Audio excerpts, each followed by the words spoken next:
Sundance now has a sanctioned event called brand storytelling, and it is for what is called brand funded films. These are brands that are doing documentaries or even sometimes scripted content around the ethos of their brand. It's not necessarily about their products at all, but it is to engage customers and around things that they care about. So I would say that even in a smaller way with the B2B world, people have their entire, content universe, which supports their PR. And when they're able to kind of crack that code and find those stories that are really important to their audience, they're going to do better in the publicity side of PR. So it's about, I would say, creating the Marvel universe of your brand, and the publicity will follow. Hello and welcome to Marketing Speak. I'm your host, Stephan Spencer. It is my pleasure to have Molly St. Louis with us. Molly is the co-founder of Mosaic Group Media, which specializes in public relations strategies for late-stage startups. With 20 years of multimedia experience, Molly has won numerous awards for her thought leadership projects and was a communications leader for 2 unicorn tech companies. She was also a marketing trends writer and contributor for Inc. magazine, the Huffington Post, Yahoo, and Adweek. Molly, it's so great to have you on the show. Stephan, it is so great to see you. It's been a long time. We've known each other for a long time, and what is it, over a decade, I think. I was just thinking, when we met, which I think was maybe like 12 years ago, branded content was just kind of becoming new, and you were the first person to tell me about it. That brands would be engaging in brand journalism. That's what we were calling it at the time. And now it is my full-time job. So thank you very much, Stephan, for putting that into my universe. Oh, well, I don't take credit for it. It's just God. It's all God. But I'm glad that it rung true for you and stuck, and that you did something amazing with it. So yeah, congratulations. Thank you. So what kind of work is this brand journalism thing that you do? Like, what makes you different? What makes you the only in comparison to all the PR and publicity firms out there? Yeah, so I've started in entertainment. I used to be an actor, and I'm around actors all the time. My husband's a television actor, and I really did not study marketing first. I studied entertainment first. And so I always think about things in terms of television formats, in terms of emotion and what kind of emotion that you want to evoke from your audience. And then I went into marketing and PR, and just from being around, got asked to be a writer for Inc. magazine and Huffington Post and all of these, really just by using that entertainment background and that emotional drive, I guess you could call it. And from there, I was asked to develop programs for unicorn tech companies that were in very, very niche industries, things that were, not so relatable. Like maybe they have a platform for chief revenue officers that you really need an MBA to decode. And so I sort of built a business around being able to decode them.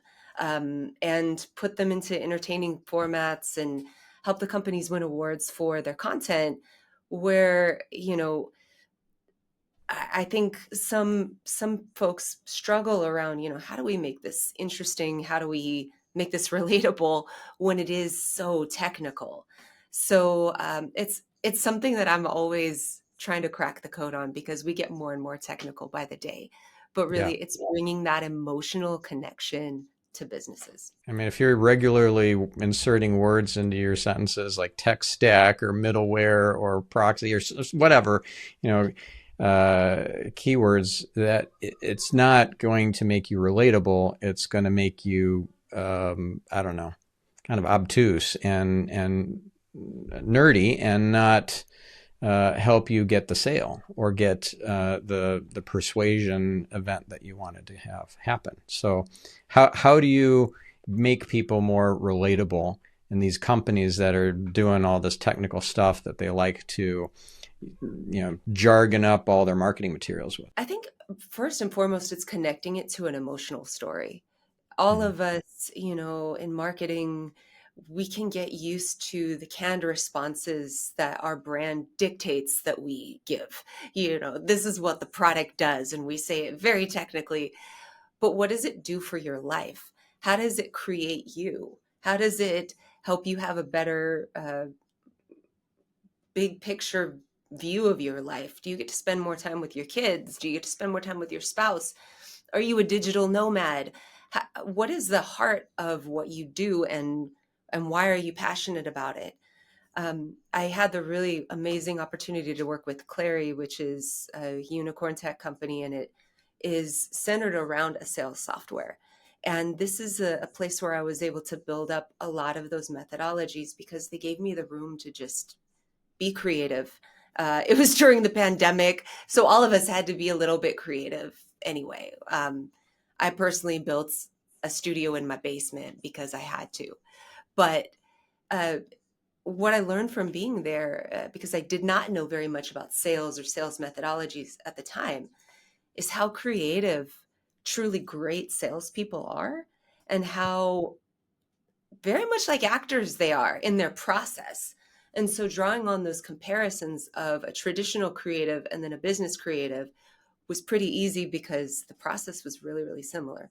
We're humans and our communications aren't that much different. I think we like to think that we're special, but we have more in common with other people than we know. The expression human to human instead of business to business or business to consumer. People buy from people, not from faceless corporate entities. So if we can make ourselves personally relatable using things like the unity principle and so forth from the book Influence by Dr. Robert Cialdini, then we can help move them down the buyer journey. Absolutely. Cialdini is one of my favorite authors of all time. Yeah, he was a guest on this show. It was a great episode. Was he? Oh my gosh. Yeah, no, I studied him in my master's program a lot because of his persuasive communication. But really, I just loved how human he was. Yeah, he's a great guy.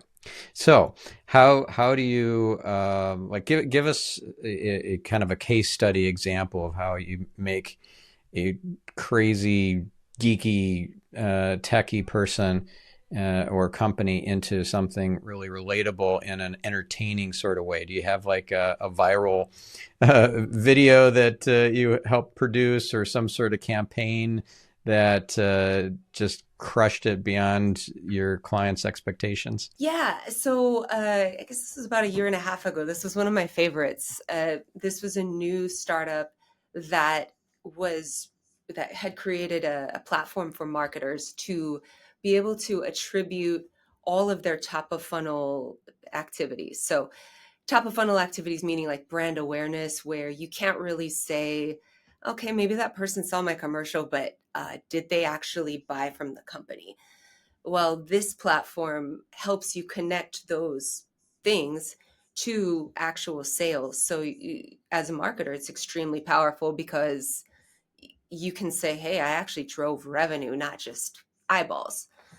But a lot of their product was based in data science. And that's something that a lot of marketers, specifically content marketers like me, uh, the data science background isn't there for a lot of people. And so they coined this term revenue science. And that was to say that it's not just about, mm, you know, spray and pray tactics anymore. This is a science of how to actually build relationships with customers and drive them down the funnel. So we created a science show that was about revenue science, and we taught marketers how to use these data science techniques like Markov chains, for example, which is like a series of probabilities, and how probabilities impact outcomes. But we're making it very relatable with cartoons. That one involved, a cat and the probability of it ruining your Friday night plans. But it was all based in data science. And the cool thing about that one was we won a Telly Award next to Bloomberg, and National Geographic's was the other one. And this was on a very, very low budget. And I think the crew was like very, very minimal. It took us one afternoon, but we were able to get sort of this impact of the awards by how it was produced through the storytelling. Oh, that's so cool.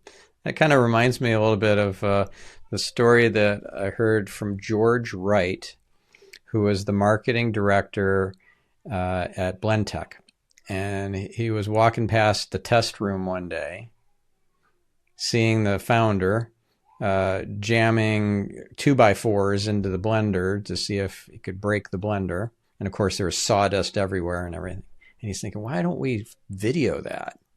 That would make for some really interesting video. And that's how Will It Blend started.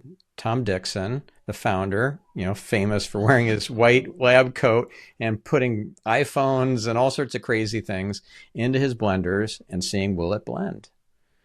And it all started because George walked past the test room one day and thought, we should video that. I love that, because also I would just watch it specifically to see what it does. Like, whenever are you going to get the opportunity to see what happens to an iPhone when you put it in a blender?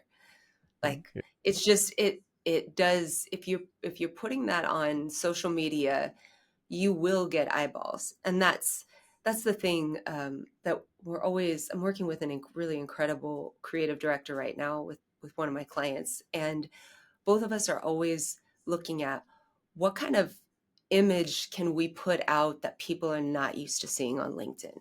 Is it, we know that faces perform very, very well. Specifically, people with big eyes perform very well. So, like, you never want to put like a wide shot of a bunch of people where when you could do a close-up of somebody's face. There's a lot of these things, like exactly what you're talking about, where it will stop the scroll if if you have the right image there. So let's talk about how PR and publicity are changing and have changed already. And it's really a very different world than it was even just a few years ago. AI is hijacking the news hype cycle big time, but it's also massively changing every industry, disrupting all life, business and society and everything. So what's your view of where things are going and how it already has changed? Oh yeah. So Stephan, when I met you, again, this was 12 to 14 years ago. I worked at a PR firm that was very, very good at getting people in the news, and specifically morning shows, Good Morning America, for example, the Today Show. And, you know, we back in those days could rely very much on our storytelling abilities, and we could get press for people that didn't have any kind of following before. Like, they didn't have any kind of following on social media, or, uh, any kind of huge business to speak of, because a lot of them were startups. But by telling an interesting story, we could pull some pretty good press. Um, and now I feel like those days are a little bit, things have gotten a little bit more complicated now. Um, you can't just rely on really great writing anymore to get press. A lot of people have publicists. A lot of people have amazing publicists, and really, uh, before we could, I don't want to say make news, but we could make an interesting story and then it would get into the news. Now you really have to be doing something innovative in order to get a reporter to listen to you. Um, or you have to back it up with data, or you have to have and I think this is the most important part, an infrastructure of your own media. And you might hear the business media say things like, every company is going to become a media company. And they're right. You see it already with Salesforce Plus. They have their own streaming channel, and the content is wonderful. It is not necessarily about using Salesforce. It's about sellers, business, all of the things in the universe of Salesforce. Chick-fil-A is doing the same thing. They're launching a streaming network. Sundance now has a sanctioned event called um, it's called brand storytelling, and it is for what is called brand funded films. And these are brands that are doing documentaries or even sometimes scripted content around um, the ethos of their brand. It's not necessarily about their products at all, but it is to engage customers and around things that they care about. So I would say that even in a smaller way with the B2B world, people have their entire, content universe which supports their PR. And when they're able to kind of crack that code and find those stories that are really important to their audience, they're going to do better in the publicity side of PR. So it's about, I would say, creating the Marvel universe of your brand, and the publicity will follow. I love that. Creating the Marvel universe of your brand. Did you come up with that? Just right now, this is a good collaboration. You know what I mean? That's awesome. Yeah, so how are you doing it? Like you got to eat your own dog food, right? So how are you creating the Marvel universe of your personal brand, Molly? Just starting to, I just launched Mosaic Group Media a few months ago, and we already have really, really incredible clients, international clients. And so I think I've been working more on making sure that theirs is up to speed. But, having been a writer for Inc. and Adweek and all of these, long time ago, but people still remember it. And so it really has helped. It's really helped build that up. But you're absolutely right. I have to be doing that too. So hopefully this podcast is a first step in that. But I'm a really big advocate for this becoming the media, because I think that micro communities are going to become even more important. And I'm sure you know way more about that than I do, having the SEO background, is that audience are getting smaller and more niche, based on their interests. And I've had a lot of CEOs ask me, how do we make this article go viral? How do I make this go viral? And it it really depends on what it is.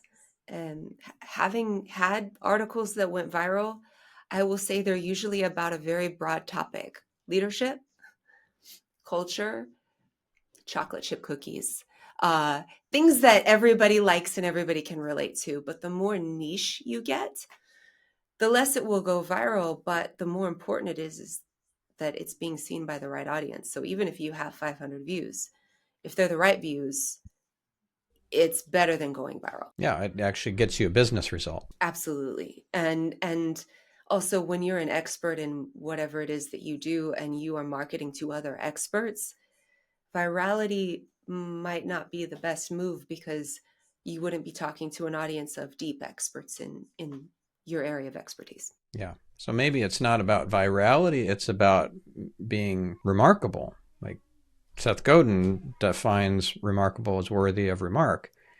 If you're remarkable for your niche audience, even if you got 500 views, that's you've occupied some space in their brain, and hopefully then they've taken an action to move down the buyer journey, down the funnel. Absolutely. It bears repeating. I know all of us usually know this, but we can't be everything to everybody. And one of the things when I'm working with a CEO on their thought leadership, um, the fear is that they're going to say something that makes somebody else mad, or that somebody else goes, no, you don't know what you're talking about. That's not how it goes. But I always have to push people to be fearlessly true to themselves, because the more that you are, the more you're going to resonate with the right people. Um, Trying to please everybody it's gonna get mediocre results. Yeah, when you try to please people, when you try to please really everybody, especially, you're mediocre. You're invisible.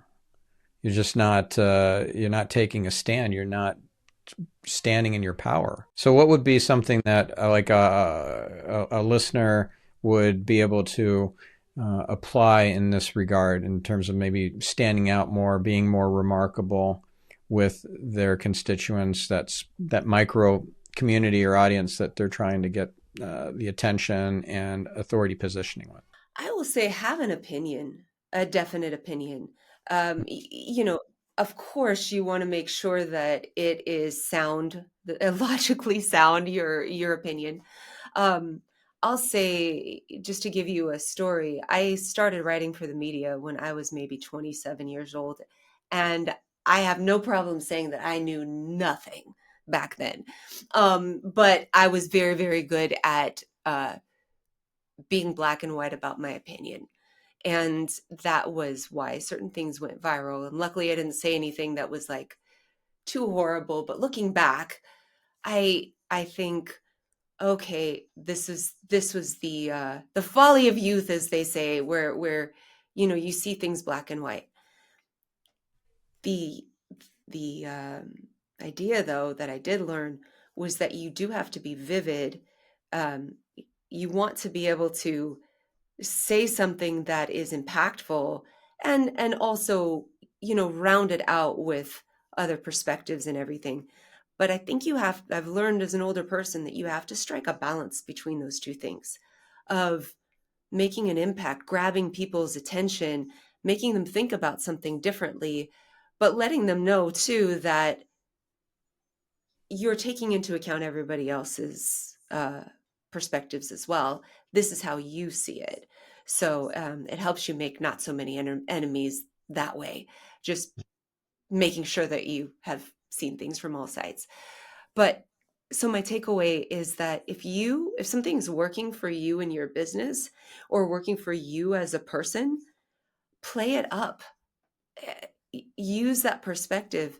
If you are a CEO that used to work in, as a day laborer, never forget who you are.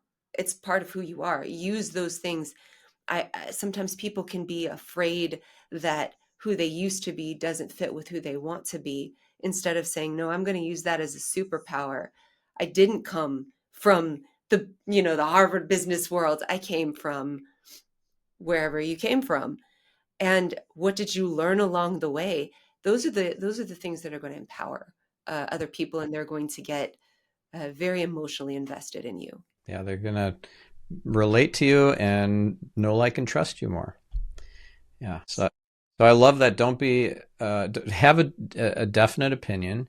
Don't be afraid to polarize. Really, is another way to put it. And this idea of being vivid and impactful, and it reminds me of something that I don't know if you've heard of before, but it's been around for a while. This conspiracy theory, basically, called the dead internet. And the reason why I'm bringing this up is because if this theory is true, that the majority of what is online is bots and AI and not even human, then, and I'm not talking about the vast majority, then all this trolling and controversy and hate that's being spewed, that we're afraid of getting caught in the crossfire of, is actually fake. I wish that was something. I I wish I had heard about that when I wrote my first article for the Huffington Post. I got death threats for the first one that I ever wrote, and it was funny because I thought I got a lot of people that were supportive and wonderful. Just for context, I wrote one about Miley Cyrus's butt.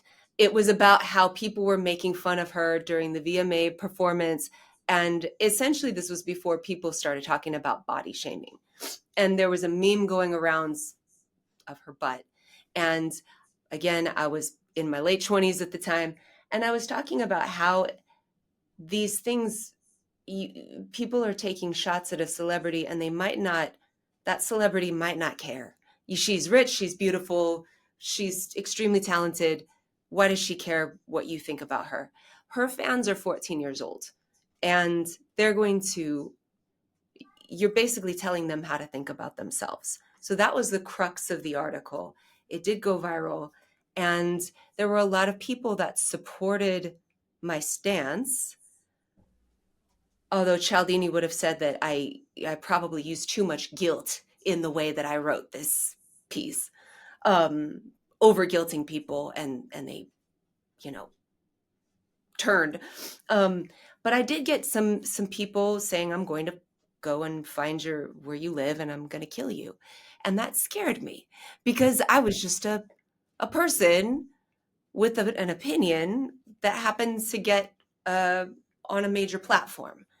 And and I thought, oh gosh, I need to, maybe I should just write for business because they're going to be nicer. And you really do risk watering yourself down, um, when you do have a good perspective. And now, body shaming has become a very hot topic, and especially, in women's magazines and stuff like that.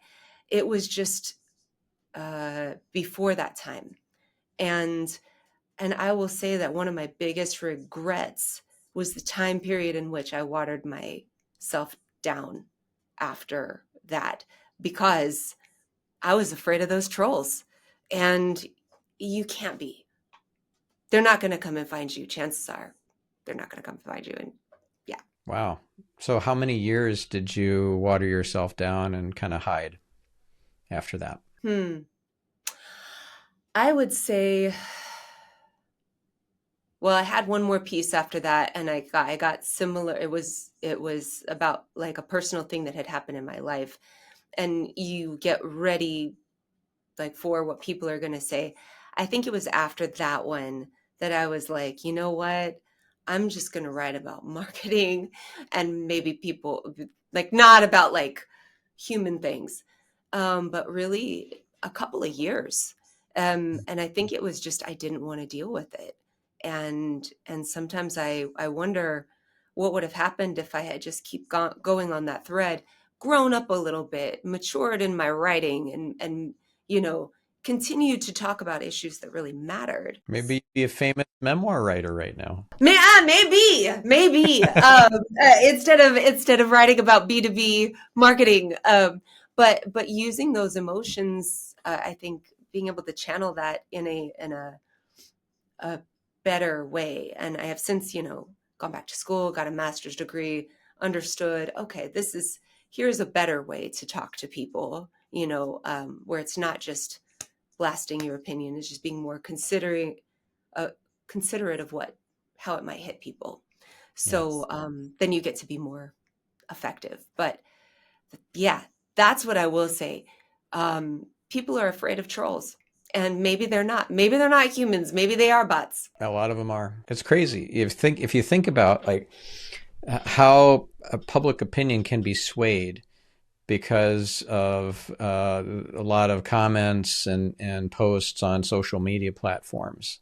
And did you ever see the Social Dilemma documentary on Netflix? Oh, yes, absolutely. Yeah, there's a lot of corruption happening. There's a lot of stuff behind the curtain that you'd be flabbergasted to hear about and to see. But we're being manipulated and we're being used. We're the product. We're not the customer. And it's getting a lot worse. And the AI is getting much more sophisticated. So now scammers are doing a much more sophisticated job of scamming with their very realistic sounding emails and even voice calls that sound like the loved one that suddenly in trouble and needs some money wired. It's a crazy world we're heading into right now. Absolutely. I'm sure you're seeing a lot of that in your line of work. Well, with AI, it's certainly changing. It's shaking the foundations of SEO and of content marketing and online marketing generally. But I'd say just more in an overarching way, all business is being upended. It's massively disrupted, and I think it was Peter Diamandis or Vishen Lakhiani said that this is the last normal year, seemingly normal year. This is it. The year of 2025 is it. It's going to get crazy weird with AI and all advances and stuff that's coming. It's at such a fast clip now, and it's continuing to accelerate. The law of accelerating returns, Metcalfe's law and Moore's law and all that. So we just can't even fathom. We can't wrap our heads around where things are going to be heading because we think linearly. Like, oh, 5 years in the future might be like 5 years in the past, or at worst, maybe it's 10 years. 10 years ago, we were still, surfing the web and playing online games. And it was just, not as sophisticated as today. No, we're talking about light years different in 5 years' time. Good Lord. I worked with Ray Bradbury before he passed away. I was one of his actors, Ray Bradbury, the science fiction writer. Wow. And he was, I mean, incredible at kind of predicting what was going to happen in the future. And oftentimes with this, I wonder how he would feel about now. I don't even think somebody as brilliant as he was could uh, could fathom what that next 5 years looks like. Everything's just moving more fast than it ever has. Well, I as a youngster, I read Fahrenheit 451, and that was kind of terrifying. But the idea of this, just generally speaking, of a dystopian future becomes a self-fulfilling prophecy. So if you believe it to be true, this idea of being in a simulation that Elon Musk talks about, that's real. Like, it's not that it's the way that Elon describes it, like super advanced humans that are trying to understand where they came from and we're simulated characters in their video game. No, this is an illusion, what some cultures refer to, or religions, as samsara or Maya, or just the illusion. This is not real. And so if, we're getting very metaphysical here, so I'll bring it back to marketing in a minute. But No, I love this stuff. Actually, my sister is a kindergarten teacher, and she is often blissfully unaware of what is going on in the tech world. And I was having a very large alcoholic drink one day, and she said, "What's going on with you?" And I said, "I drink because of the metaverse."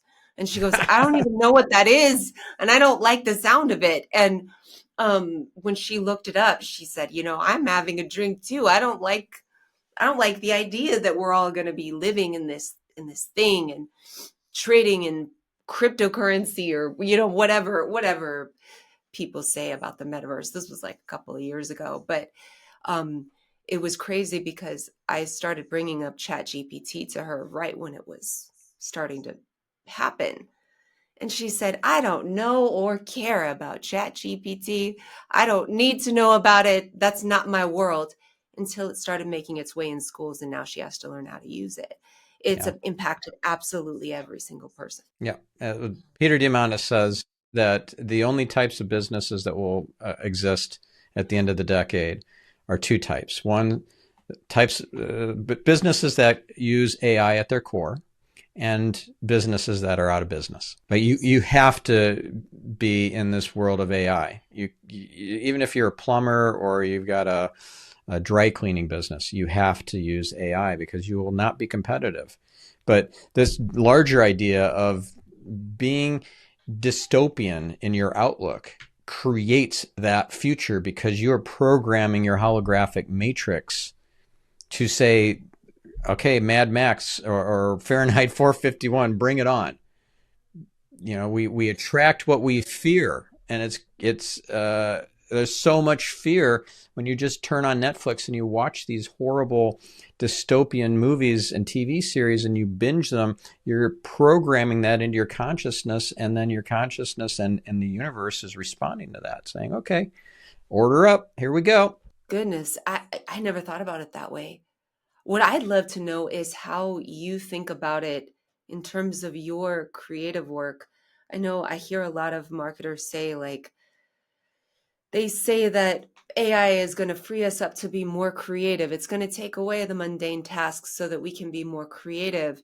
But I don't think that a lot of people know what that actually looks like in their universe. Yeah. How do you balance that? Well, for me, I like to reverse engineer and tinker and figure things out, like poke and prod at the black box. So I want to be at the leading edge, trying to figure out things. So if ChatGPT has a new feature out, I want to be playing with it. I want to pay the extra fee to have early access to it. I think we all need to become early adopter type mentality and learn how to use this stuff so that we're not left behind, because I forget who said this, but we're not going to have our jobs taken away by AI, but by somebody who's using AI. Right. So you want to be the person who's using AI and not who's left behind and getting out of work or out of business. I think So so. And I think another thing is that we have to think bigger about ourselves in that, I come from the world of traditional creatives, people that went to school to learn how to write, learn how to act, learn how to uh, design things. And I think that AI has instilled this fear in a lot of people. I've heard them say, I went to school for this. I invested in this thing. I am an artist, and now it is being taken away from me. And I think what we have to do is think bigger about our creativity and think bigger about, creativity in general. Is that if you are a writer or a designer, how will you apply all of those neural pathways that you created in your brain from learning an art? How are you going to apply it to being creative about what's next? It's not going to look the same as it did before. and maybe it's not even applicable. You know the concept of sunk cost? Yes. Right? So we tend to hold on to stuff that is a bad investment because we've already invested so much in that, whether it's education or it's a business investment, buying a company or building a technology or whatever. And we're just throwing good money after bad. So if you instead just say, you know what, that was a learning experience, that was a chapter in my life. Now I'm ready for the next chapter. I'm reinventing myself. I'm innovating myself. I'm disrupting myself. Recently had the author of Disrupt You, YOU, like disrupt yourself, on the podcast. And it's really important that you look for ways to disrupt your own job and your own business. Jay Samit explained it really well in that episode, because otherwise you're going to get disrupted by your competitors and you'll be blindsided. Oh, I love Jay Samit. I also just I did listen to that episode, and it made me kind of, it kind of takes you out of the grind for a second to say, like, let me not think about the tactics that I have to do today, but the big picture of what I have to do. And what sometimes we sum up who we are with what we do, with what we physically do, that day, month, year, whatever it is, instead of looking at us as the sum of our parts. And I think human beings are creative, and we're a lot bigger than these artistic mediums that we've come to cling on to. We Yeah. need to create what's next. Yeah. So if it doesn't serve you, jettison it. Even if you invested an entire degree and hundreds of thousands of dollars in that education, if it's not serving you now, you gotta just jettison it. So I know we're getting close to time here. We've got less than 10 minutes left. I want to get back into the marketing side of this and maybe some more how-to stuff for our listener. And specifically, I want to talk about newsjacking. You did that really well when you talked about Miley Cyrus in that Huffington Post article, because it was of the moment and you jumped on that and you had a strong opinion. So how does our listener, who might have a boring tech company or whatever widget that they're selling, how do they newsjack current events and trending topics and whatever is viral at the moment to create something that is, has an opinion and has value and isn't just fluff. Oh, yeah. Well, first you can set yourself up for success by creating a content calendar that puts um, reoccurring events at the top of your mind. This month is Women's History Month. International Women's Day is on the 8th. I know people are going to be talking about uh, the state of women in the workplace. And, that's a thing that you can, if that's what you're working towards, in February, you start thinking about it. What do I want to say? How are things different for women now than they ever were? What new problems are people facing? Um, there's a lot in this because diversity and inclusion has been rolled back. Like there's a lot of things that make a story about International Women's Day timely because of the time of year, but also what is happening in the news right now, um, and how people will see that.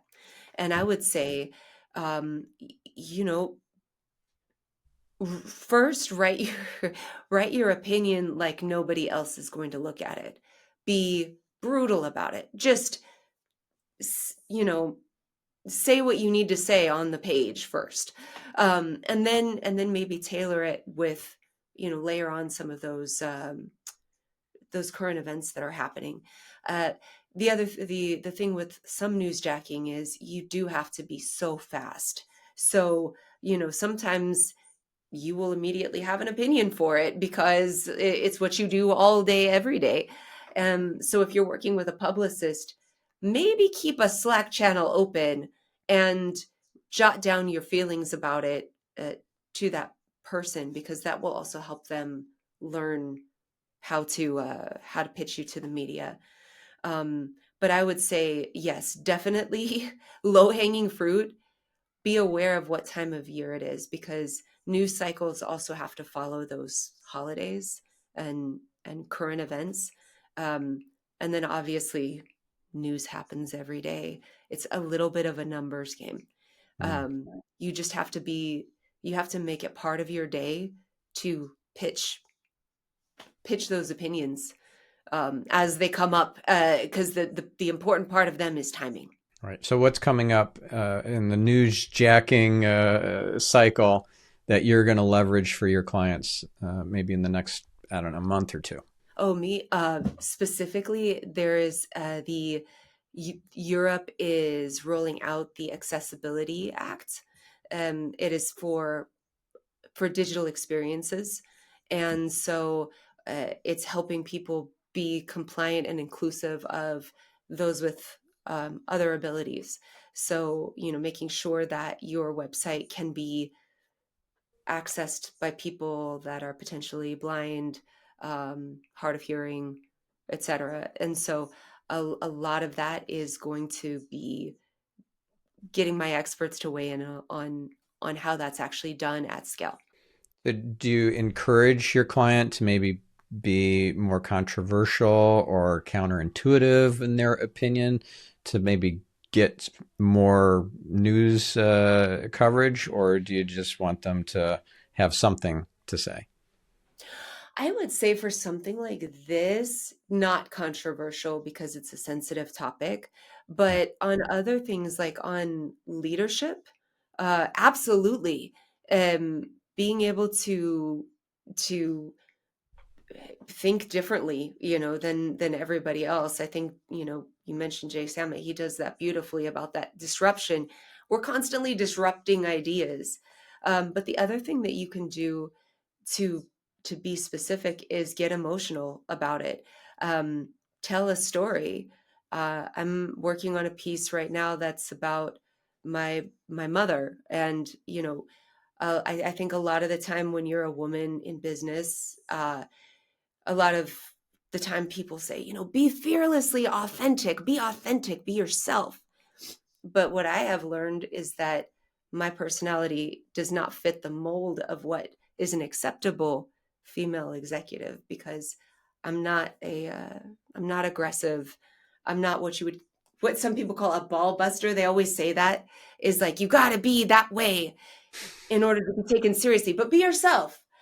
And my mom ran a homeless shelter when I was growing up, and she's very soft spoken. She spent a lot of time uh, getting to know the public, getting to know her community. She knew every single community member. You'd never find her raise her voice. She was in scary situations sometimes because she was dealing with um, people that were mentally ill in some cases. Um, and she was never afraid. She was a fearless leader. She just wasn't a loud one. And she taught me more about communications than any master's degree ever did. But put her in Silicon Valley, if she was given the opportunity, she would have crushed it. But would have her personality been accepted and seen by leadership? I don't think so. And so if you want to take a controversial spin like that, that you're all telling us we need to be authentic, but do we even get to be authentic? Do we have the privilege of being authentic? When your perception of what a woman has to be in business is aggressive, what if we're not naturally that way? What if our heart is quiet, but we're just good at our job? So anyway, that's a perspective that is, I guess you could say, is controversial, but it started with just a personal story. Well, you should totally find a event or some sort of time to release a story about your mom, or multiple stories about your mom. Like if you look at the foster care system, for example, and how many kids get this end up on the street. They age out of the system is the term, and then they end up in a homeless shelter. And May is National Foster Care Month. I was a foster child when I was growing up for 3 or 4 years, during most of my high school. And a lot of people don't know that about me. So that is an angle that you could take with your storytelling in the month of May, or in the run-up towards May. Maybe get some TV appearances. Maybe you and your mom get on TV. Like you could totally do this. I think you would make an amazing publicist. Yeah, no, I thought about that too, because also May is Mother's Day month, so all of those things, just to give everybody listening some ideas, the more that you can stack up your relevancy with your newsjacking, the better you'll do. Amazing. Well, I know we're out of time. So how does our listener or viewer get in touch with you, maybe hire you and your company, your firm, to help them with PR? Like, where do we send them? Oh, absolutely. And this has been so much fun. You could find me at mosaicgroupmedia.com, or of course on LinkedIn. Thank you, Molly. And thank you, listener. We'll catch you on the next episode. Make it a fantastic week. I'm your host, Stephan Spencer, signing off.